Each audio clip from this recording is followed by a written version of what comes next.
When a hard-shelled freshwater crab and a slimy tiger leech bump heads, there are no soft options.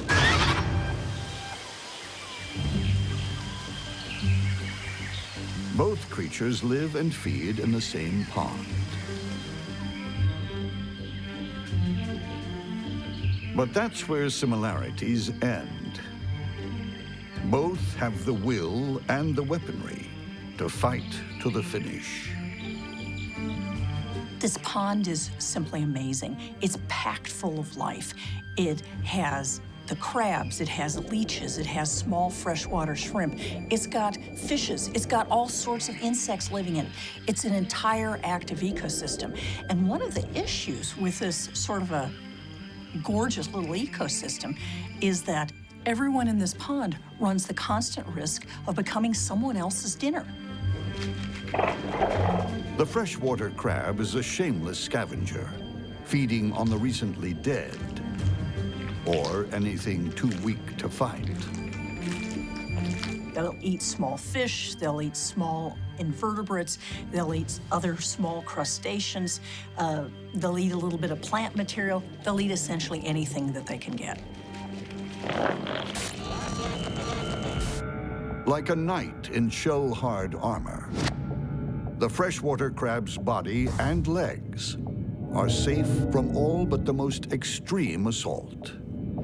Even her eyes retract on stalks, folding in like car side mirrors for safety.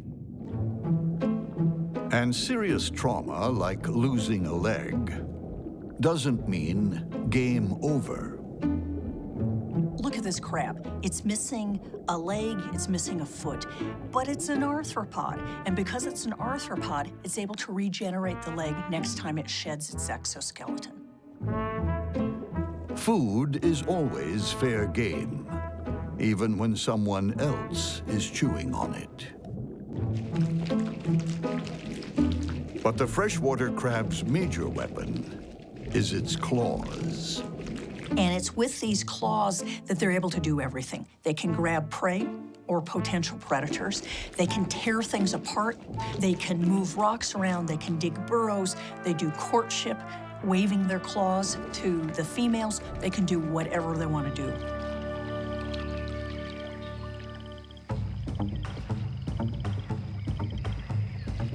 When it comes to defense, crabs are the tanks of the underwater world. Crabs have a number of defensive options. One is that they've got these really strong, relatively powerful claws. In addition, they're covered with a very hard exoskeleton. They move quite well and can be relatively fast, zipping out of the way.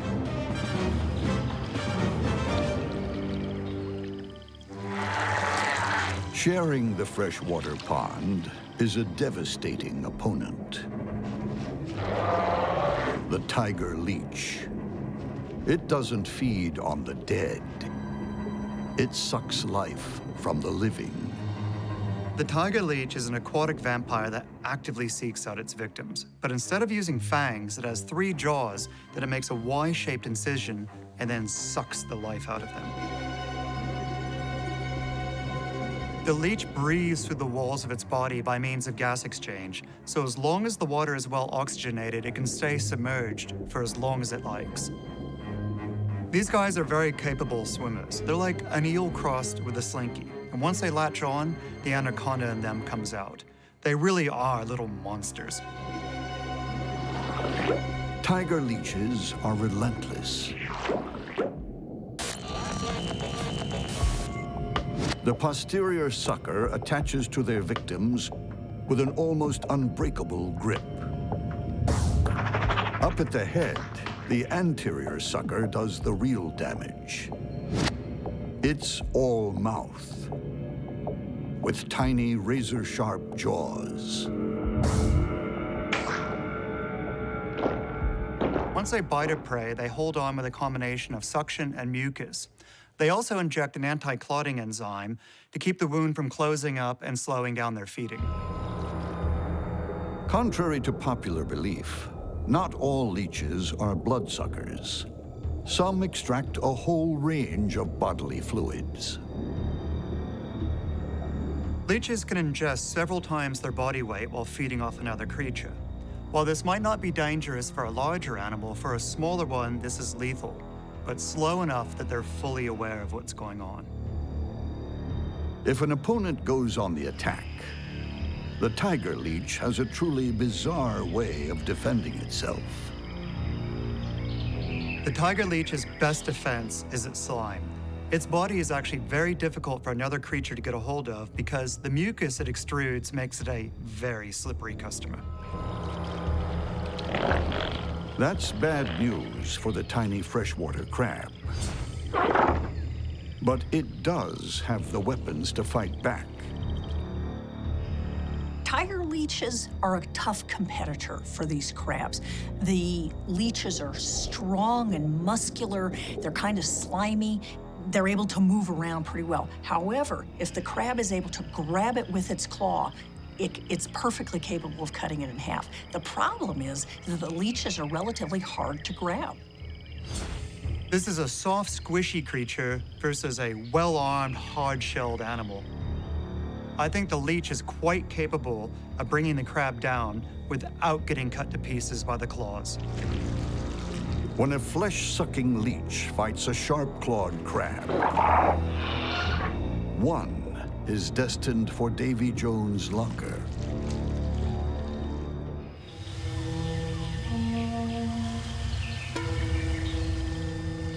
Two pond dwellers are about to engage in a fight to the death.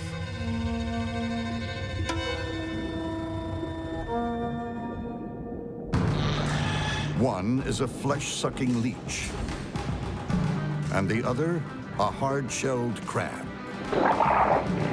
The crab shell is tough, but the leech's jaws and teeth can cut through it like a diamond-tipped saw.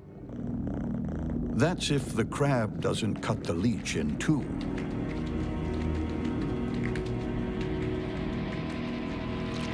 It's feeding time in the pond, and any creature is fair game.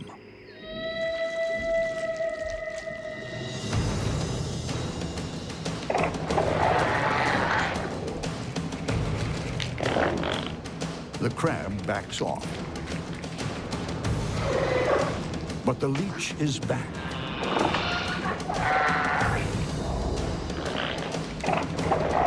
It searches for the crab's Achilles heel.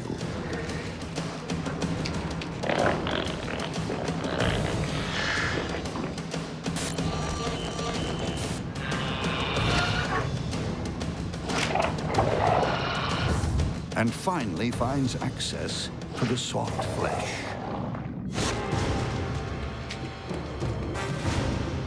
The jaw is clearly visible. The leech starts to suck the crab dry from the inside. This is bad news. The crab is able to defend itself really well in the front of its body, but behind, it can't get its pinchers. It can't get its legs behind it. And if that's bad news, there's worse to come. Leeches have chemosensory organs, and they've detected a crab in trouble. The scent of the crab's blood in the water is like a homing beacon for the pond's other leeches. They're gonna do everything they can to join the party, and the more that are on board, the less chance the crab has of fighting free. Another tiger leech joins the feeding frenzy. It latches on. The crab grabs with its claws, but the leech is covered with slimy mucus and slips out of the crab's grasp. The claws have dispensed with one leech, but now they're gummed with slime. Undisturbed, the remaining leech sucks the life out of the crab. When the tiger leech drilled through the crab's carapace, the crab began losing all its fluids. Emptied of its body fluids, the crab draws its last breath. and is consigned to a watery grave.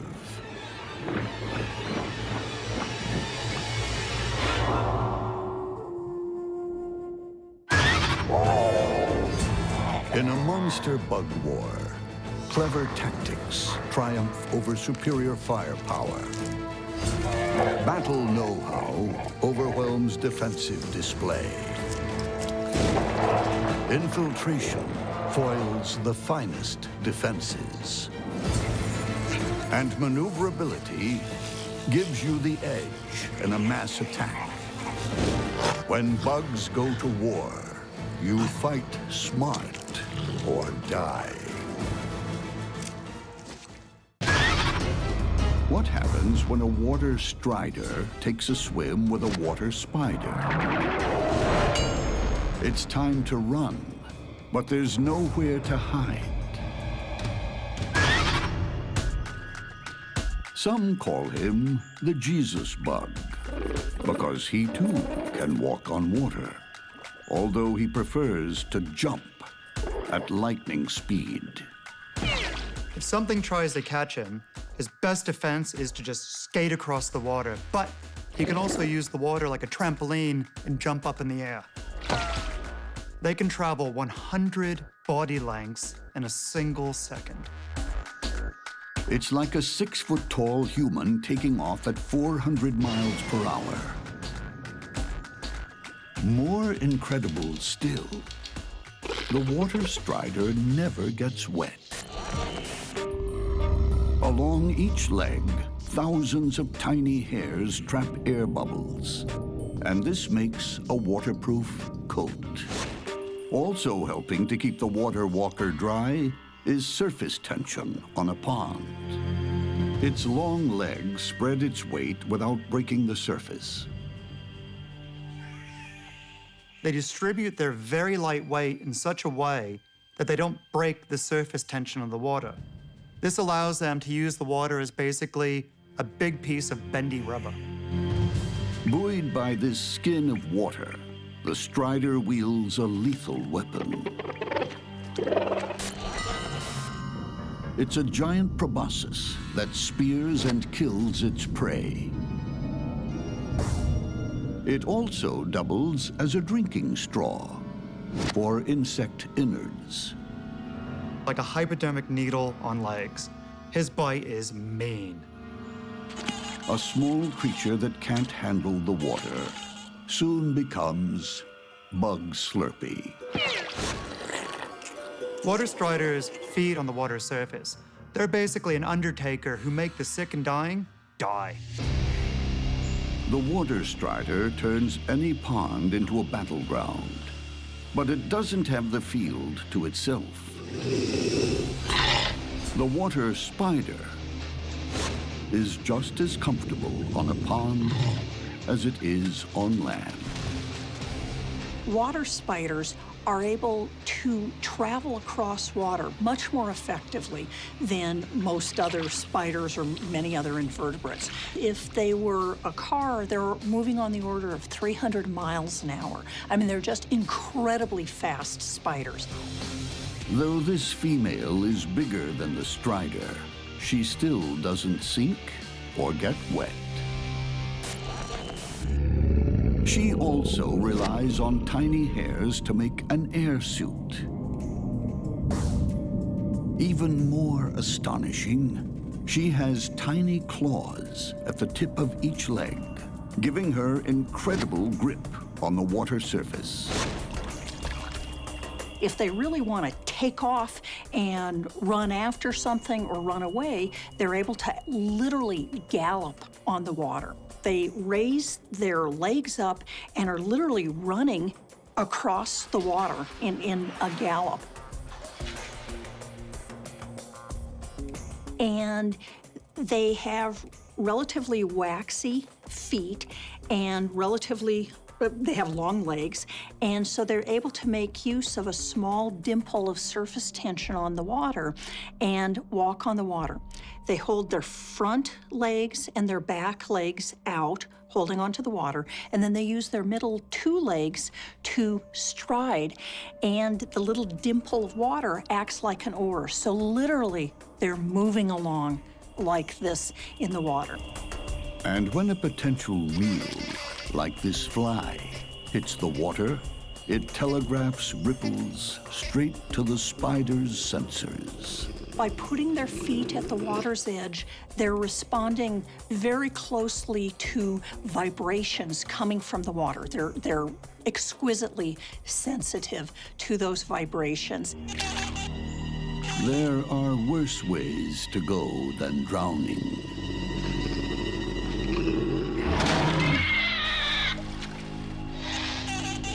You can be killed and eaten inside out.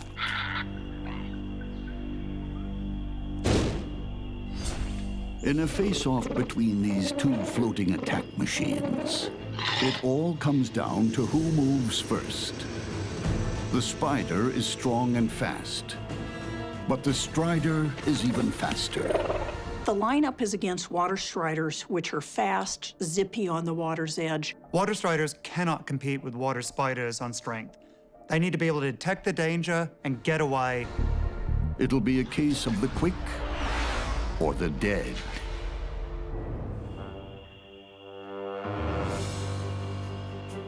These water striders are drifting around the pond with the wind. At the water's edge, the spider dangles her sensitive feet, picking up the slightest movement. The striders, too, are feeling for vibrations, but they're unaware of the spider hidden against the rock. They tend to be very nicely camouflaged. Often they have coloring that up against rock faces, you just don't see them. Unaware, two striders have drifted into easy range.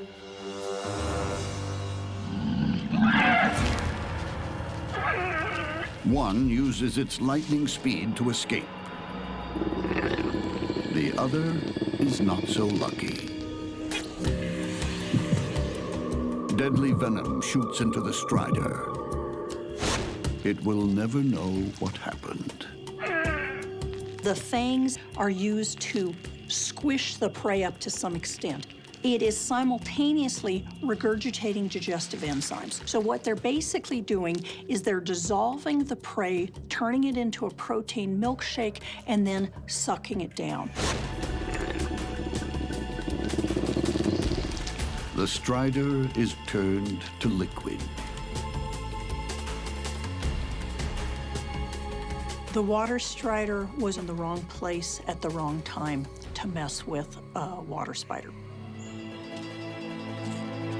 In bug water world, no one gets wet, but you can become a drink. There's no place like home sweet home, unless you're a bug. Keeping a single address is sometimes impossible when your neighbors are nasty, and you may have to fight to keep your home. When a giant rainforest mantis confronts a spiny leaf insect, it's a monster battle.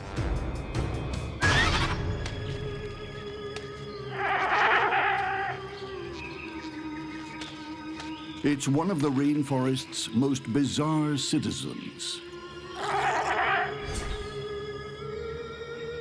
A creature so strange, it could be from another world.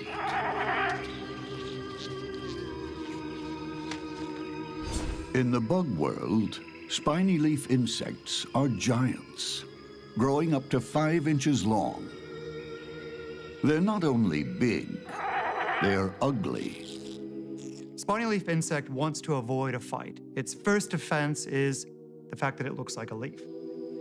If a predator does get past the camouflage and detect a spiny leaf insect, it'll then rely on its behavior to try to scare off a predator by making itself look big and mean and horrible, like some sort of alien predator from another planet. Nature often saves scariness for the vegetarians. You see, they need to deter their predators rather than fight them. Although it looks like some kind of battle bot, the creature isn't naturally aggressive. Its heavy armor and razor spikes are for defense, an almost impenetrable shield. And if a predator does try to take a bite, it'll get a mouthful of those spikes. The spiny leaf insect also keeps a secret weapon. If threatened, the spiny leaf insect will resort to chemical warfare. It has glands that'll squirt out this colorless but extremely stinky liquid that'll deter most predators. A stinking, ugly, spiky giant should be left alone. But in the rainforest, there's one creature who's not so easily deterred. It's an evolutionary success story. The giant rainforest mantis. A strong-arm assassin and stealthy ninja rolled into one. Mantids need to eat all the time, so they're very hungry. They're looking for prey all the time. They're on duty all day long. Turns out that they're one of the top rainforest predators. It's the T-Rex of the bug world. With a powerful stance and lethal forearms, spikes and lightning-fast grappling hooks ensure nothing escapes. The strike can happen anywhere from 30 to 50 thousandths of a second. So this is like 1/20th of a blink of an eye. Mantids engage in aggressive mimicry. And what this means is they camouflage themselves so their prey doesn't see them. Matching in with the vegetation, in this case our giant rainforest mantid, is a nice green. It blends in. Prey items that are walking by, they just don't see the mantid until it's simply too late.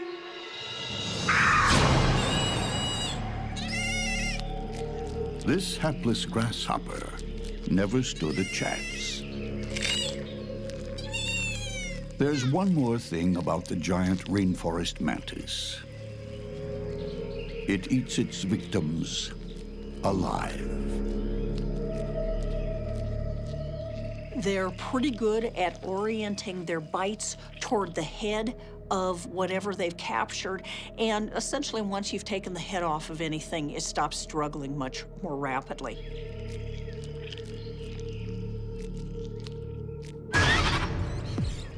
The best defense against the mantis is to avoid it at all costs. But that's not always easy. This spiny leaf insect is out looking for a leafy meal. Unaware, it's venturing into giant rainforest mantis territory. The spiny leaf insect is a browser. It's a vegetarian. Think of it basically as the cow of the insect world. Just spends most of the day hanging out in the tree, chewing on the leaves, minding its own business.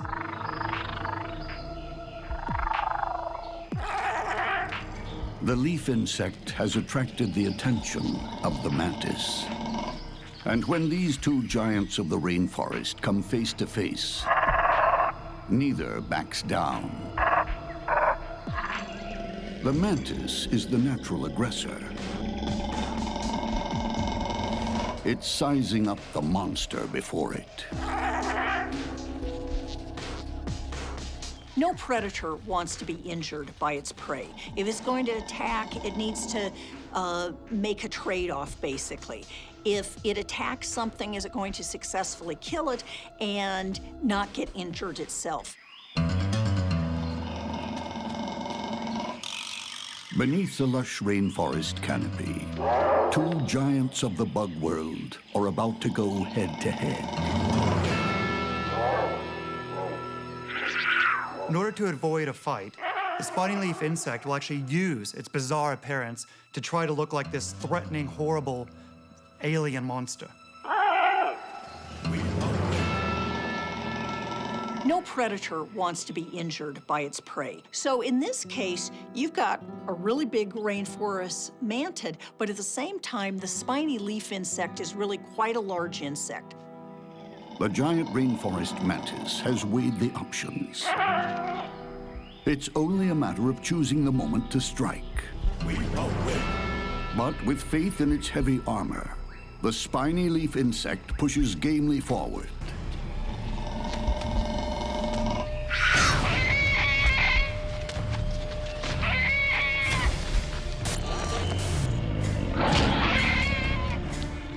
The mantis's powerful jaws start slicing through its victim. The heavy armor is holding. The spiny leaf insect deploys its chemical weaponry. In a fight, a spiny leaf insect is going to rely on its armor to hold out long enough for it to get away. But it's not very fast. It will, however, keep spraying the chemicals, but unless a predator gets a perfect shot and gets deterred by that, it's only a matter of time until it's dinner. The spiny leaf insect has to break free soon, before it's devoured. Breaching the armor, the more the mantis eats, the less its victim can fight. It's a race through the first course.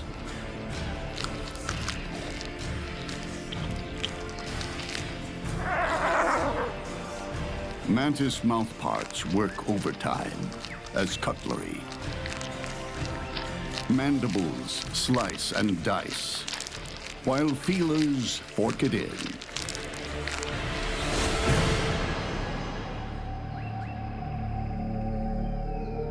Another life ends in the rainforest. What the mantis can't eat, others will. The giant mantis is happy to share now. It's full. And there's a mess to clean up. When a Porsche spider takes on a long-jawed orb weaver, it's brains versus bite for the biggest prize, survival. In the rainforest, hunters don't come any smarter than this. A flair for strategy. A master of disguise. The name is Spider. Porsche Spider. Licensed to kill. Porsche is a specialist assassin. She prefers other spiders. And her 8 all-seeing eyes can pick them off in all sorts of conditions. The eyes have different functions. The eyes on the side are very attuned to movement. A jumping spider can see 360 degrees. The front huge eyes are essentially recognizing contrast and discriminating distance. Combination of these different eyes, they just have superb vision. Porsche is also a mistress of camouflage. Tufts of brown and white hair all over her body, thick brushes on the top of her legs, and thin lower leg segments make her look like forest debris. It's the perfect cover for ambushing prey.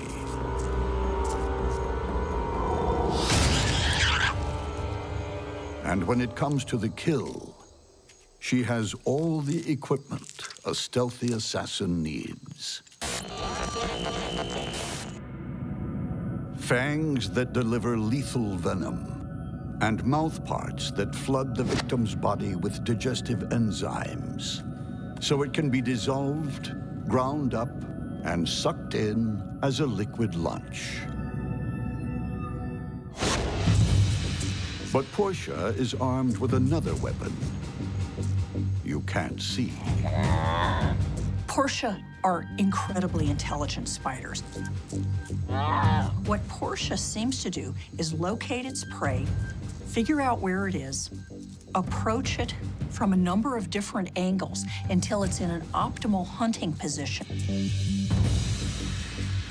She's also a master deceiver. She doesn't just look like leaf litter, she acts like it.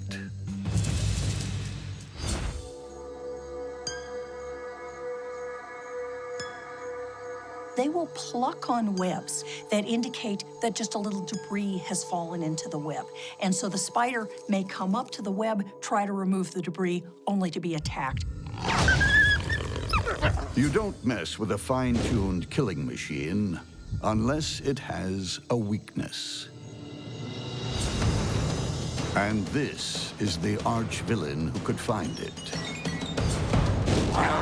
A stay-at-home hunter and a high-wire walking warrior.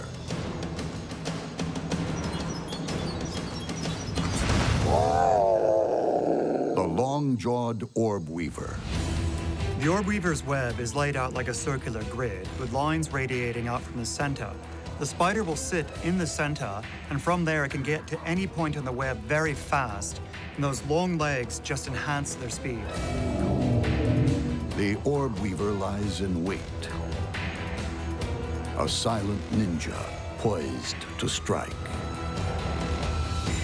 Orb weavers have 3 little claws at the end of each leg, and while they're sitting on the web, they're monitoring every little vibration. Each movement means something. A puff of wind, a falling leaf, or what the skillful hunter is really waiting for, a trapped insect. Sensing vibration is far more important to these guys than seeing things. In fact, vision doesn't really play a role at all in their hunting strategy. When this 8-legged ninja strikes, it's lightning quick. But no throwing stars here. Just 2 long, razor-sharp fangs. Perfect for turning prey into shish kebabs.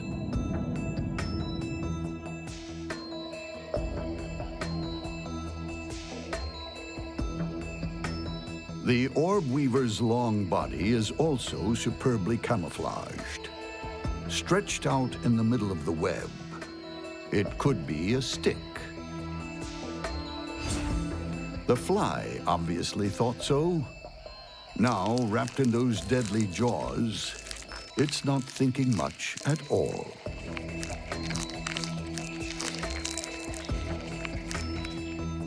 The long-jaw spiked chelicerae effectively perform the same function as the raptorial arms of a mantid. They help grab onto the prey, hold it, and tear it apart. Nearby, the Porsche spider is figuring how the orb weaver could become her next meal.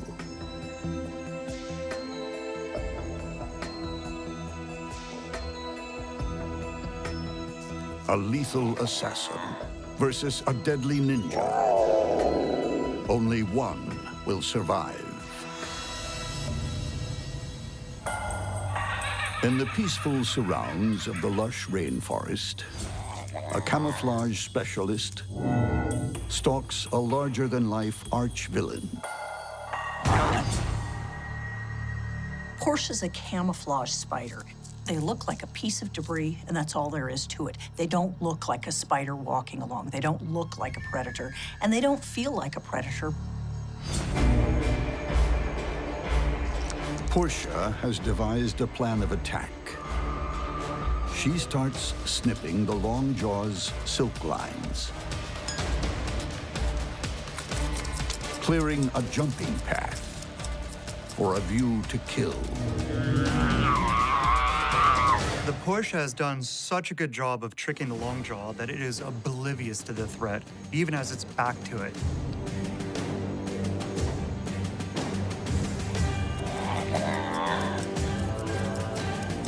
Porsche keeps snipping. One stray line in the path of her jump, and the diner could become the dinner. With the lines clear, she moves into position.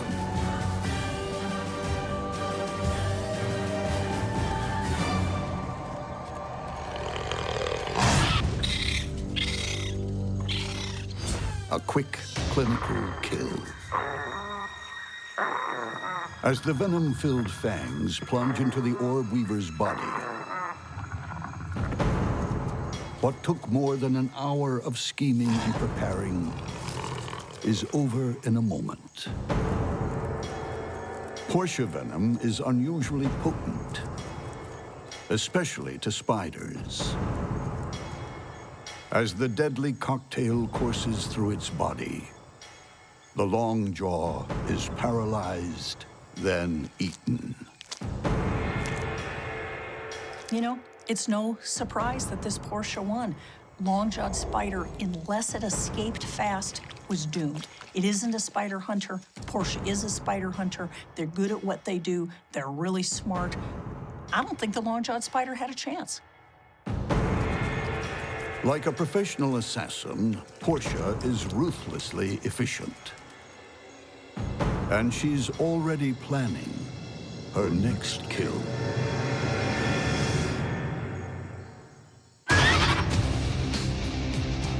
In the bug world, there's no such thing as a G-rated monster movie. On every blade of grass, on every leaf, on every tree, there's a killer plot just waiting to be played out.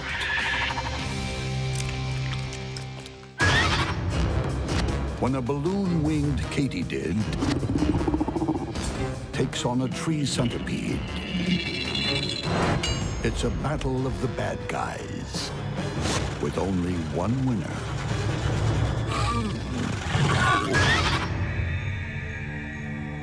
At first glance, it looks like a green leaf, swaying harmlessly in the breeze. But there's nothing harmless about the balloon-winged Katydid.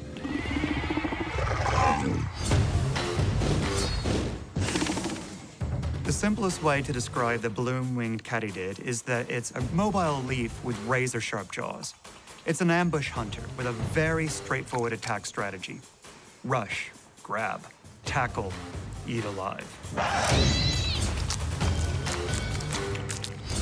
As a hunter, the balloon-winged Katydid has it all.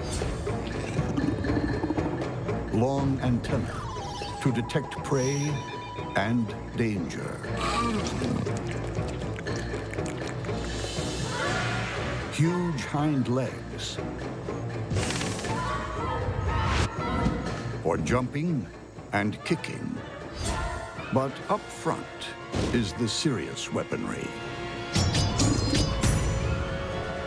There are 2 rows of massive spines on the front 4 legs, and the balloon-winged Katydid basically uses them to pin the prey down in a spiked cage. The hug that holds becomes the kiss that kills. A fellow Katydid is easy meat. Legs, wings, head, gone. But what will happen when this ambush hunter crosses paths with the freight train of the forest? This is a killer with a need for speed. A tree centipede that's as long as it is ferocious. The tree centipede is in the group Scolopendra, and the Scolopendra are the largest of the centipedes. This one can be anywhere from 3 inches to 6 inches in size. This is a good size animal, about as thick as my thumb.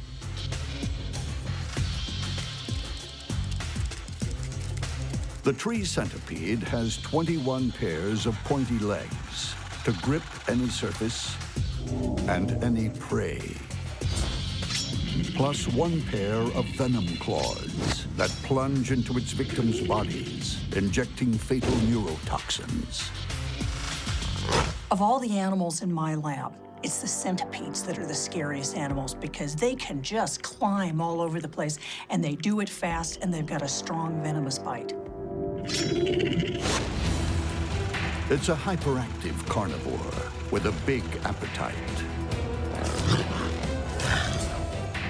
So a large katydid should be an easy snack, but don't count on it. The blooming katydid isn't one to run away at the first sign of a predator. Remember, this is an animal that's used to winning fights. What will happen when the prize fighter meets the runaway train?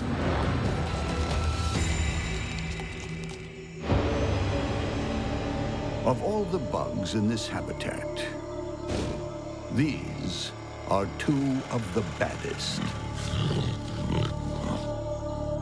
A lot of katydid species are herbivores or omnivores, but this species specializes in eating other living animals. He'll have a go at anything his own size. A centipede is really not an animal that any other arthropod wants to encounter. Heck, it's an animal that a whole lot of vertebrates wouldn't want to encounter. Tonight, the balloon-winged katydid is out looking for dinner. So is the tree centipede. And it's picked up a katydid's chemical signal.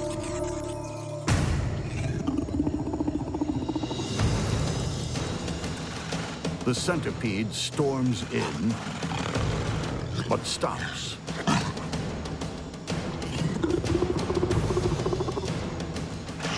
The katydid backs off. It's all the hesitation the tree centipede needs. If it's a large prey item, they will literally wrap around.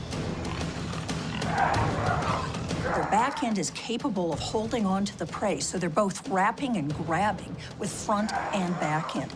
Powerful animal. With 1 trademark blow from its venom claws, the centipede delivers the knockout. The tree centipede is venomous enough that it has a big effect on essentially anything that it bites, everything from invertebrates to vertebrates. It's a strong, potent venom. The katydid is alive, but helpless. Its savage mandibles and spiky legs are useless. The centipede's powerful jaws now go to work. Ripping, tearing, feeding. Centipedes are voracious predators. By the time she's finished with this katydid, there's nothing left. In Hollywood, the underdog often wins. But when Mother Nature's writing the script, there's usually a sting in the tail.